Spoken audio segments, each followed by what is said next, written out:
So as you guys should know, I'm as big of an NBA fan as anybody. We reached the point of the night where I'm like, okay, teams are sleeping. There's no new news. It's time for a break. We can relax. But I was wrong, man. Let me tell you guys about the trade that has just went down that's going to change the NBA. Am I exaggerating? I don't know, but I just love or hate what these teams have done. All right, now get this. The trade happened an hour ago, an hour and some change ago. So it took me an hour and some change to get ready to make this video. I was not initially ready, man. I had so much on my mind at the time of this trade. It took me sometimes, you know, like you hear a song, you gotta listen to that song back a few times. That's kind of what I had to do with this trade. I had to review it a few times. But let me announce it. Clippers and Sixers have agreed to trade Tobias Harris, Boban, Mike Scott for Landry Shamet, Wilson Chandler, Mike Muscala. This is where it gets good. 2020 first rounder, 2021 unprotected first via Miami, and 2 second-round picks. Bro, have you ever seen a trade where you just look and you're like, both sides might have just lost this? This might be a trade where both sides actually lost. Well, let me tell you guys, this is not one of those trades, man. Unbelievable move by both franchises. And we're going to get into why just a second. Now, Tobias Harris is a player I love. Tobias is an absolute beast. He helps the Sixers. You know who the Sixers struggle with? You want to know who the Sixers struggle with maybe more than any other team? It's these guys right here, the Boston Celtics. I cannot explain why, but for some reason, the Sixers struggle so much with the Boston Celtics. Now, I really didn't like the initial move that the Sixers made in acquiring Jimmy Butler, but this is why I'm not a real GM. I'm afraid to make these moves sometimes. And I find myself somewhat of a risk taker. I was all in on the hanky train. So, you know, them acquiring Jimmy Butler, it was kind of a win now move. It's not something I love, you know? So, what I want to see real quick, yo, Tobias actually just hit a game winner tonight. So Tobias literally just hits a game winner tonight, guys. He just nails his game winner. So I go to Tobias's games again. So I go to the games Tobias has played against Philadelphia, and you guys see the numbers. They're okay. They're not really crazy. So I'm glad it wasn't one of those impulse moves by the GM. Though you can argue it's an impulse move because the 76ers are definitely going win now. Let's take a closer look at this, though. Let's just take a closer look. Tobias Harris is literally an amazing offensive player.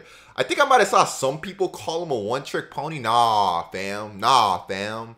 You guys have to see 50% from the field, bro. 43% from three. Those numbers alone, the 50-40 three-point club, that's exclusive company. Only so many players are in that club. He's also getting you 8 boards a game. He's getting you 3 assists. And the thing is, Tobias can be a capable defender. I remember there were spurts of the season where Tobias was an amazing defender.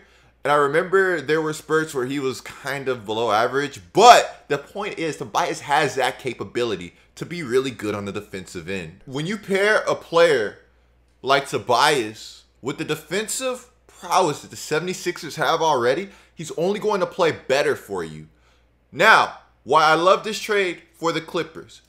I don't know if the Clippers are going in trying to get Anthony Davis with these picks. Obviously, this isn't going to be enough to get Anthony Davis.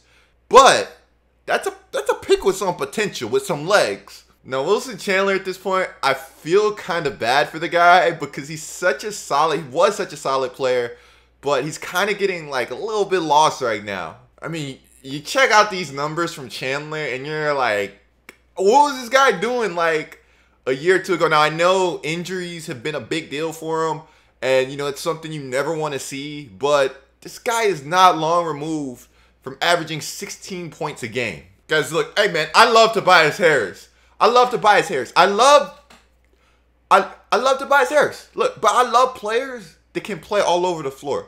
That's the way the league is trending. You get a guy like Tobias that can maybe give you spurts of defending on one. I'm not going to say he's going to be good at it, But you give a guy like Tobias who's going to be able to defend probably the 2, the 3, the 4, maybe give you some small ball 5 occasionally, which you probably don't want to do. You got Embiid. I mean, you got freaking Embiid, bro. But I'm just saying, the possibilities are there. Now, again, the 76ers, they're such a confusing team to me because I felt like they traded away Saric and they traded away Covington. Covington was such a good defender, underrated player. Hey, Covington, hi. I get you guys, man. Hey, the guy's a beast. He needs more credit, okay? Okay, like, we know that. We know that. Covington high. But let's not get into the past. Let's not get into the past. Let's not get into the past. Present right now. The trade's a little confusing to me, like I was saying, because the Clippers are in the midst of... They're right there. They were going to make the playoffs. Now, are they going to make the playoffs? I can't say. The Kings are right... Shout out to my boy De'Aaron, man. He's hooping right now. He's hooping right now, bro. De'Aaron is hooping right now, man. The Kings look like they have a good shot at making the playoffs. Will the Lakers bounce back and get in there? I don't know. The Lakers, LeBron, what are you doing, man? LeBron, hey, talk to me, LeBron. But before we get to the LeBron news, there's just so much NBA news right now. Before we get into the LeBron news, it makes sense, though. The Clippers, maybe they want to bottom out. Maybe they want to try to acquire another star. Maybe they're setting up for a bigger move. The trade just makes a ton of sense for both sides. Another trade I would love to see is that if the 76ers, if they go out and they trade for, I love this tweet. This is so hilarious, man. You gotta love Twitter, bro. But another trade I would love to see is if the 76ers trade Markelle Fultz for, wait for it, Nikola Mirotic. The Sixers would be such a deep team. Fultz could use a new beginning, you feel me?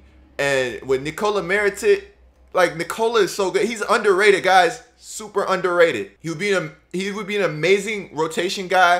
And I think it would be really good for Fultz to develop alongside Jrue Holiday. Now, the thing is, I love that trade before this trade. I'm not sure if it really meshes with this trade. You guys can leave your opinions and comments down below who you would like to see Markelle Fultz dealt for, because I just think right now he does not have a place on this Sixers team. I love Markelle to death. I think he's got some of the highest potential in the league. Like my boy J. Cole said, man, he was just a first round pick. What, a first pick a year? Like, man, show Markelle some love, bro. Okay, so we bounce back to why the trade's a little shaky for the Clippers. Or, my bad, for why the trade's a little shaky for the 76ers. Is Tobias, I think, only has like a year, maybe a year and a half left on his contract. I'm not sure. Maybe half a year. I'm not sure of the length of Tobias' contract, but I know it's coming up. So, yikes. But I know that the Sixers, they want a budget. They want to keep this big four that they have. This big four that could wreck the league. This big four that could guard anybody. Tobias Harris, Jimmy Butler, Joel Embiid, Ben Simmons. Don't let Ben find a jumper. Now, also lost in the shuffle and maybe due for an expanded role, Shamet is a solid young player, guys. 21 years old. A lot of potential there. Don't sleep on him, man. Don't sleep on him, bro. What a block, bro. All right, guys. Now, I'm going to talk about the LeBron situation just a little bit this video. I don't want to get too deep into it. I just want to see what some people are saying about the Clippers trade a little bit more. Let's see. This is what Tobias Harris gets after hitting the game winner. Yeah, that's crazy, bro. 21 unprotected. Nah, that's what I call yikes. Yeah, it's not great.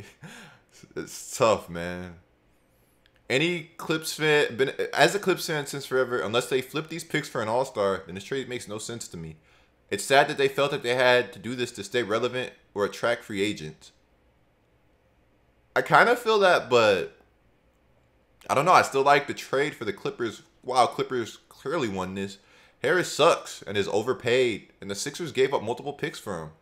An oversized C and a slightly better Muscala. Okay, now I don't know. I really like Tobias Harris. You guys could leave your thoughts on him in the comments below. And yeah, that's another thing. Tobias was probably going to leave in free agency, especially if he's not in the Clippers' futures plans. I don't understand why a Clippers fan would be mad at this deal, you know? Yo, the Elmo, the Woj. Some people are making a really good point. While it was a good bit to give up for Tobias, like if you think you're like one player away, if you think you're in the contention, you got to make this move. Now, hopefully the Sixers are not done. I think they can still flip Fultz for something else. I think there's still another move there to be had. as a Hinkie supporter, they're making some solid moves, man. I'm not absolutely head over heels about them, but I mean, I don't know. If you're going win now, these are the moves I guess you kind of need to make. I personally wouldn't have traded for, if I was a Sixers GM, I wouldn't have traded for Jimmy Butler in the first place. I don't necessarily know that I pull the trigger on this deal either, but it makes a ton of sense.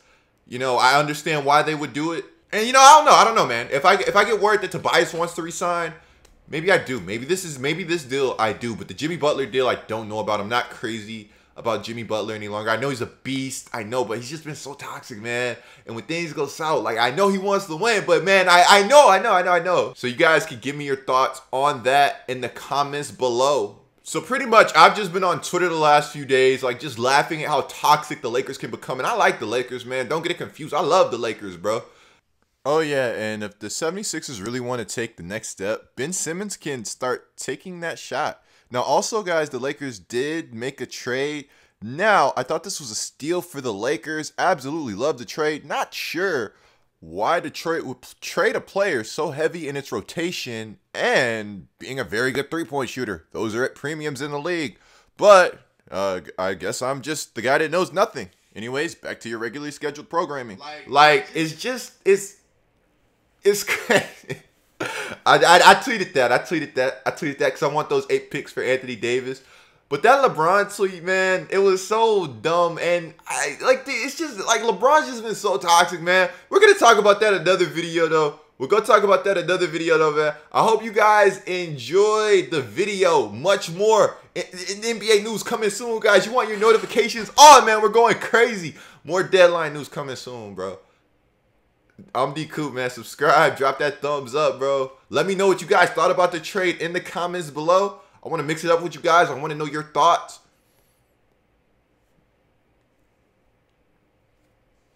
And like I said, man, more coming soon, bro. I'm DCOOP, though. We're out.